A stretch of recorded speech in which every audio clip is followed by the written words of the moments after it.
Hi, welcome to this 30-minute yoga class. I'm Andrea, and I'm so glad that you've joined me. Our wrists are something that we maybe take for granted until they start bothering us. We're on so much technology doing one thing with our wrist, and sometimes when we come to do things like yoga, they get a little sore or angry with us, and then you might even feel like, well, I can't do yoga because my wrists hurt. But this practice is going to be a full workout with emphasis on how you can do things to strengthen your wrist and your hands, because your hands are connected to your wrists, as are your forearms. But also how you might be able to modify things with a folded blanket, which you can see that I've got here. So you might want one of those. I have a couple of blocks. 2 thick books would work for you if you don't have blocks. And I'm standing on a yoga mat. If you don't have one, it's okay. You can use a carpeted floor. Just make sure it's not too slippery. Once you've got what you need, let's get started. We'll stand in Tadasana, mountain pose. It's the bedrock of all poses. It's a place where we often stop so that we can start. As you stand into your foundation, notice your feet. We're going to talk about our hands also being a foundation. And like any other architecture that's built to last, there has to be a lot of attention to the foundation. We'll start with our mountain pose feet. Big toe mound, pinky toe mound, 2 points at the heel. A little soft bend to your knees is a good idea here. A lift of the low belly. See if you can have hips over heels, so we're not tucking in the pelvis or arching our low back. Spin your palms away from each other. Let that smile, your collarbones open, lift your heart. Lean back with your head, so you're thinking ears over shoulders, over hips, over heels, feeling the foundation of your feet into the earth and your head to the sky. It's here that we find our breath. See if you can breathe in and out through your nose. Nose breathing is a really important skill. It filters and hydrates our breath before it gets to the lungs. It lets us slow our breathing down. And that's what we want to do on our yoga mat, is learn how to slow down, pay attention, and build solid foundations that allow us to reach to the sky.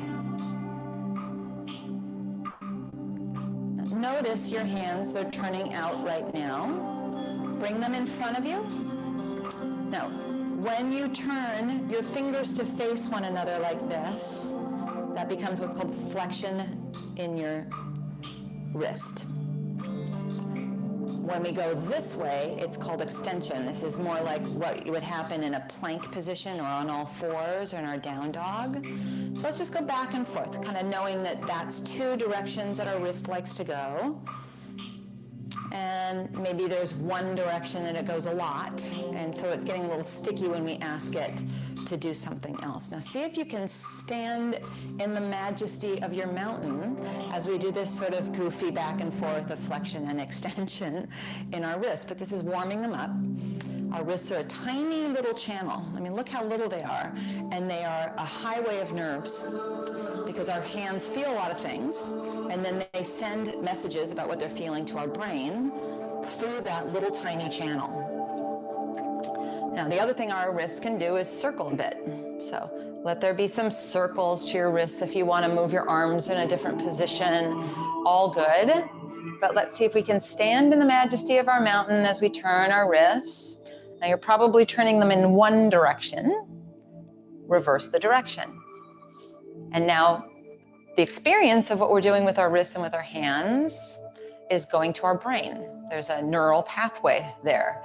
And one direction might be a more natural fit for our brain. Doesn't mean it's bad to do the other way. In fact, it's good. It's brain food. Wrist food and brain food all at once. You can go back and forth your 2 different directions. Just feel into it, a little bit of warmth.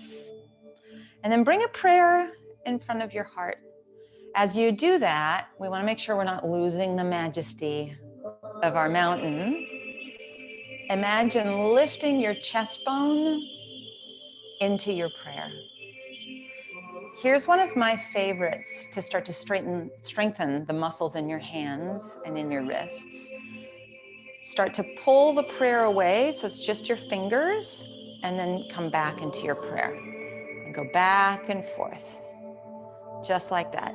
You could do this anywhere. You could do it seated in a chair while you're watching the evening news or whatever it is that you like to watch from your chair. Just giving your wrists a little bit of strength from the fingers, the muscles in your hands, and you'll start to believe me that there are muscles in your forearms also. We'll do just a few more like this. Really great. When you feel the strength in your hands, the ability to open them wide and maneuver them closer to one another, you'll start to feel confidence in your wrists when you're on your hands and knees. Now we'll take this a step further, and if you love this one more, you can stick with it. One last little wrist exercise. Take your arms out to the side and then make fists with your hands, tight as you can. Tight fists and then wide open. Tight fists and wide open. Now you can play with this. It's actually pretty good fun. You can go slow. What I want you to think is a complete fist and a wide open hand. You could go faster, and you're going to start to get more feedback, more intensity. Now, more intensity is not always what we're after. You want to do this over a stretch of time so that you can really build strength and awareness in ways that serve you for the long run. It's a bit like that foundation that we were talking about. Just a few more. And then keep your hands wide open and feel the energy. Isn't that crazy? Kind of amazing. Bring your hands towards each other without touching. You can kind of feel the electrical force almost in between your two hands. You know you've done something. Let's come back to our mountain stance. Palms turn away from each other, a little bend in the knees. And then step out to the right, wide. How wide? Extend your arms out to the side. Turn your palms to the sky. And it's basically ankles underneath wrists or thereabout. We're coming into a warrior two. Turn your right leg out so that your right foot faces that short edge of your mat. And then cheat your left heel back at about a 45-degree angle. First, we're going to try it on for size. Bend your right knee. And we want to make sure that it's ankle over knee. So I need a little bit longer stance. Maybe you'll find that to be helpful for you too. We'll be dynamic for a moment. Straighten the front leg, bend the front knee. Straighten the front leg, bend the front knee. Straighten and bend. Straighten and bend. Now stay with the bent knee, but remember that you are the expert of your own body. I'm just here as a guide. So if you need to straighten that front leg at some point, that's exactly what you do. If you need to lower your arms at some point, that's exactly what you do. Now we're simply going to turn the palms away from each other, like stop in the name of love. And we want to make sure we're not riding our shoulders up into our ears, and then just let your fingers come down towards your forearms. We'll go back and forth here in our warrior pose. You want to feel the right hip hugging underneath your body. You're standing in the majesty of your mountain, even though it's a warrior pose right now. Last couple of moments, back and forth. And then hands to your hips. Slow motion, straighten your right leg. Turn all toes to face the long edge of your mat and heel toe your feet a little closer to one another. Hands on your thighs, hinge at the hips, a little break in the action, our wrist action, but you can feel that actually even here, we're using our wrists a little bit, aren't we? You're pressing gently into your thighs and lengthening through your torso, a little bit like a forward fold. And if you want to work with legs slightly straighter, it's not a goal to jam them straight, but it is a little bit of a forward fold and a little bit of a straightening action through the leg, hinging at the hip. Now very slowly, come all the way up. Take your arms wide out to the side, and we'll heel toe until we find the second side of our warrior pose. Turn your left leg out so that it's facing the short edge of your mat. Cheat your right heel back. And first we just try it on for size. Bend the front knee. You might need a little bit more space. That's fine, I do too. And then straighten the front leg. We'll be dynamic for a few rounds, bending and straightening. Palms are to the sky, bending and straightening. And we'll do that once more. Bending, straightening. This time when we bend, we'll settle in. Allow the left hip to hug underneath your body. Shoulders are out of the ears. Breath is steady. Now just turn your thumbs to the sky. Make a fist with your hand like we did earlier, and then open up the hands. So we're like in an odd little Broadway yoga show. Make a fist and open the hand. And if your arms get tired, you can lower them and forget about the wrist part. But remember, we're building some strength and some confidence in our hands, and therefore in our wrists and in our forearms. We have just a few more rounds here. Remember, if you need a break, you take a break by straightening the leg, lowering the arms, whatever you need. An advanced yoga practice is one where we meet ourselves where we are every day. Every day is a little bit different. Now keep your jazz hands open. See if you can find that feeling of the tingle of energy, the openness of all the meridians of the hands, and then hands to your hips, firm through your feet and your belly. Straighten your legs and turn all toes to face that long edge of your mat. Again, heel toes slowly until your legs are a little closer to one another, about 3 feet apart, hands to thighs. A little bit of a forward fold here. We're hinging at the hip, that's important. We are on our hands even here, even now, gently sending love to our wrists. And then if you're straightening your legs, it's still very slow, gentle, muscular, barely. Keep your breath through your nose. 3 more moments here where maybe you bring your awareness to the foundation of the feet again, all 4 points on your mat. And then real slowly, firm through the feet and the belly, come all the way up. Heels in and toes out, as if we were doing a little bit of a plie. And you can establish the distance with your arms out to the side and palms to the sky once again. It's almost like we now have 2 of the front leg in our warrior 2 pose at the same time. Now we want to be careful that we're not arching into our low back, we're not tucking. We're right down the middle, and just like our warrior pose, if you want or need to straighten your legs before I mention it, then that's exactly what you do. If you need to lower your arms or bring your hands to your hips, that's exactly what you do. We'll bring our prayer in front of our heart. And then remember the one that I really love, where we make the fingers and then the prayer, and we'll stay with it. You'll start to notice a couple of things called to action. For one thing, your legs might let you know that we've been doing this for a little while. And you can feel all the muscles in your hands. We often don't think that we have muscles in our hands. We think about muscles where they look pretty in our arms and in our legs and belly and such, but our hands are so important. This is a really important exercise to remember to do whenever you can. We're going to hang out here for a few more moments. If that's too long for you, just straighten your legs. We'll be there in a moment. I'm going to be quiet so you can let this be a moving meditation.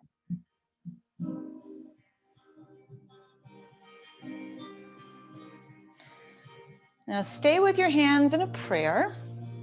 If you're okay, stay in your legs. If it's too long, straighten and then rebend and join us. Now, you can stay here, You can bring your hands to your hips, arms out to the side maybe, fists together behind your back. Now this is where we have to be careful not to arch our back too much. Press your fists together back there. Let it lift your heart. Remember to lift your low belly, and then just 2 more moments here. Getting really strong, huh? Hands to your hips, firm through the feet and the belly. Straighten your legs and pause. Heel, toe, turning the toes to the long edge of your mat, and then bringing them hip distance. Wander up to the front edge of your mat, or your space if you don't have a mat, it's fine. Once again, hip distance, and here we are in the majesty of our mountain. Inhale, arms out to the side, a V shape overhead. Exhale, hinge at the hips, hands to your thighs, a little forward fold. Inhale, find more length from the base of your spine out the top of your head.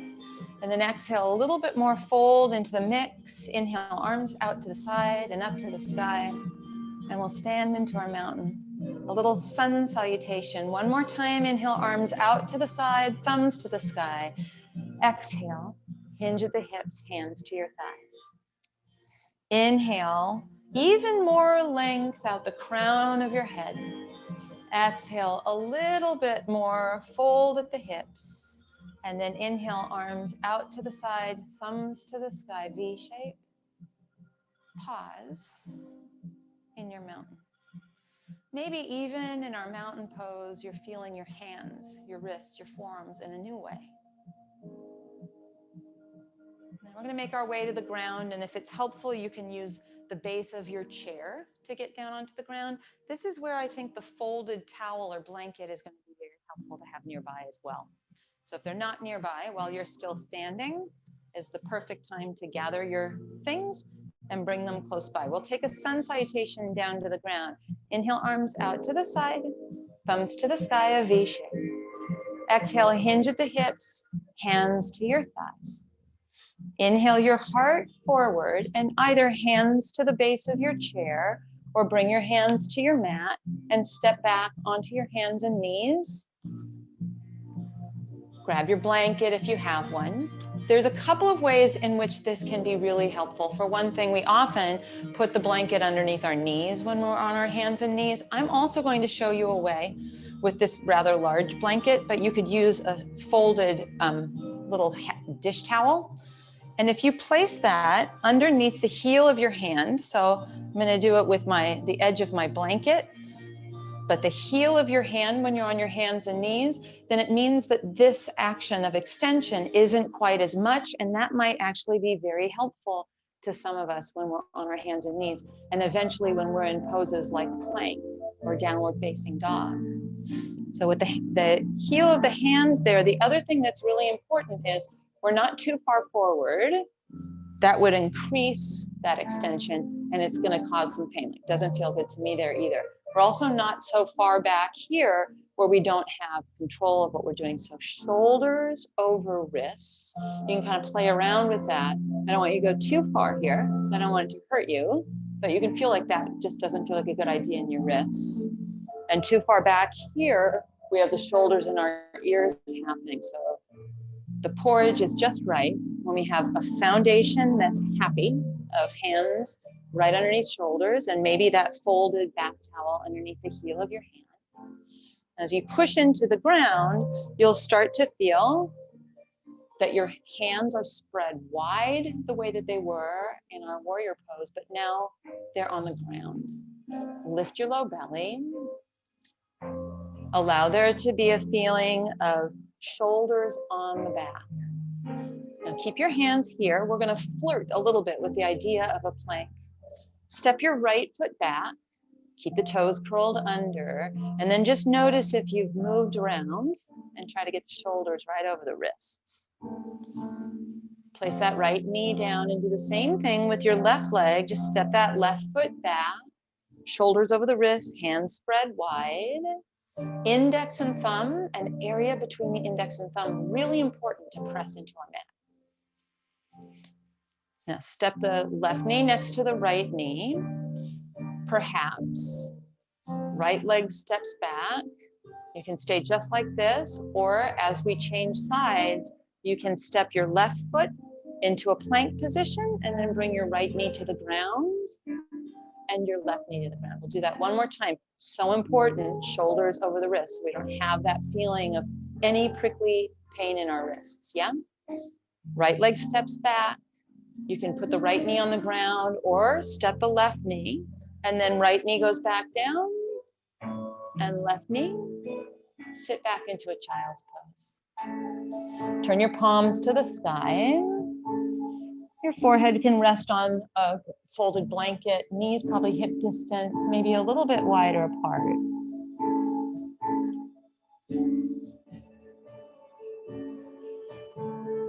And one last little wrist experiment.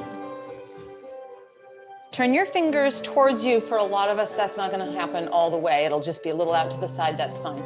This is the gentlest little careful stretch of our forearms. I've talked about how they're involved. If you just lean back a tiny bit, you can feel them stretch, especially because we worked them quite a bit when we were making fists and doing our prayer things. So you'll feel a bit of that. That's just a little moment to nerd out on the mechanics of our lower arm, our wrist, and our hands.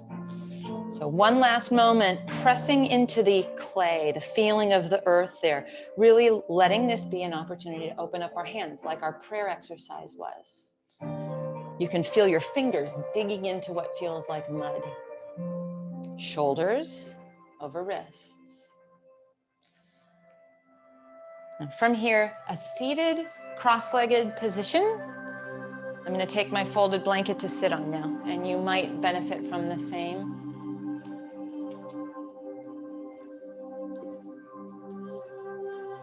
Now, when we cross our legs, instead of crossing at the ankles, if possible, walk your feet so that your knees are right underneath your knees and ankles are aligned, sort of like the shoulders and wrists we were talking about. That's going to help you get a little bit more effectively into the muscles around the hips. Now, first, let's get settled into our seat. Seated on a folded blanket means that because my hips are tight, my knees are not super high. You could even grab a pillow or a cushion from your couch to sit on. Let's come back to our breath through the nose. It's almost like our mountain pose from the waist up, lengthening out the crown of our head. As we're here, we'll take the opportunity to bring our fingertips together and to do our little prayer exercise one more time. And you could do this on your own anytime, anywhere. Strengthening your hands and your wrists, forearms also, as we just felt, and opening up your hips. It's like a little yoga multitasking. Stay for a few moments here.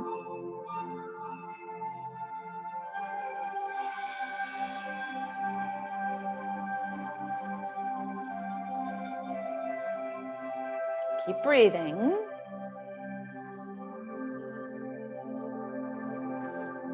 So believe it or not, you're actually doing a bit of a meditation right now. But because your hands are moving, you've got something to focus your mind on too. Last few moments where we are.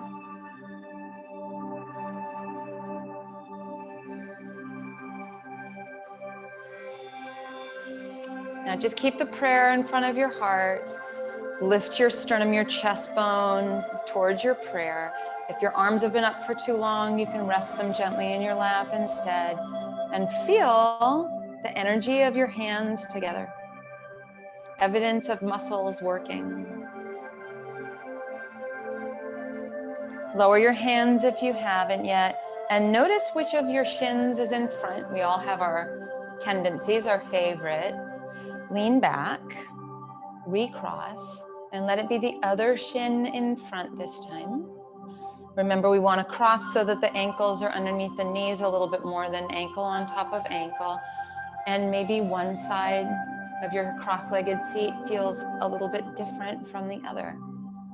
It's normal. Now with your palms facing down on your thighs,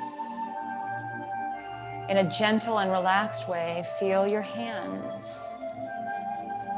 You felt them in a strong way, supporting your body weight on your mat, on our hands and knees in our momentary plank.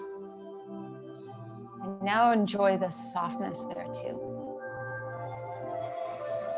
Take a little bit of a seated meditation. I know that sometimes sitting when it's quiet is the hardest thing of all. You could go back to doing our little prayer exercise if you need something to focus your mind on. No shame in that.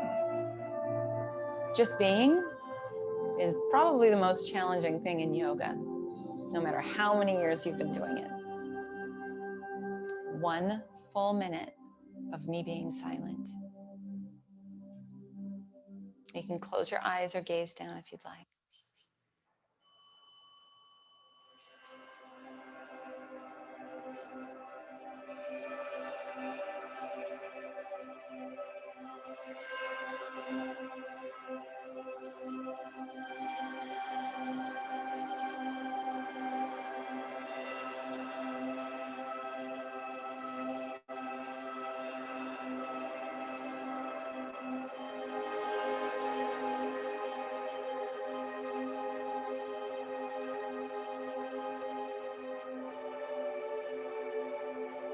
Almost there. You're doing great.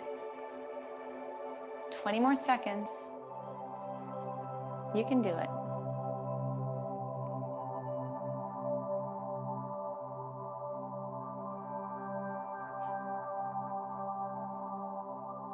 That was a wonderful stretch of your attention and stretch in our hips. We'll add one more stretch to our practice before we do our final Shavasana meditation. Extend your legs out in front of you. Now, for a lot of us, that means with a bit of bend in the knees. No shame in that. You might take your thick books or your blocks so that you have something to rest your hands on and the majesty of our mountain stays in our torso. It's a hinge at the hip if you're folding, and maybe upright is actually quite challenging. You can move the legs a little bit straighter, walk your blocks out a bit. What we're not doing is rounding and slumping. We want to see if we can stay tall. Curl the toes back towards you, kind of like things that we did with our wrists, now we're doing with our ankles. So you're curling the toes back towards you, flexing into the feet. See if you can sprinkle the meditation you just did seated cross-legged into this new shape. We change shape on our yoga mat, just like life changes shape. We want to bring presence of mind to all the changes on and off our mat.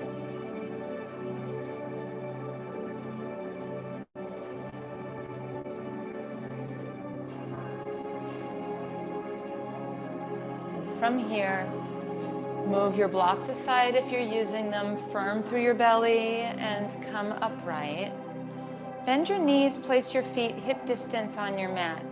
Come off of any props that you might be sitting on. Just move them off to the side.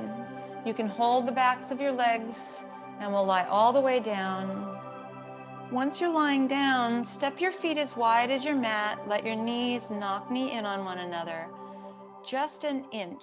Lift your hips straight up. Make some length into the low back. Place your hips onto the ground. Shimmy your shoulder blades underneath you. Turn your palms to the sky. You can close your eyes, cover your eyes. Maybe straighten one leg and then the other out as long as your lower back is happy with that. Let your feet flop open and then 1 more minute of silent meditation.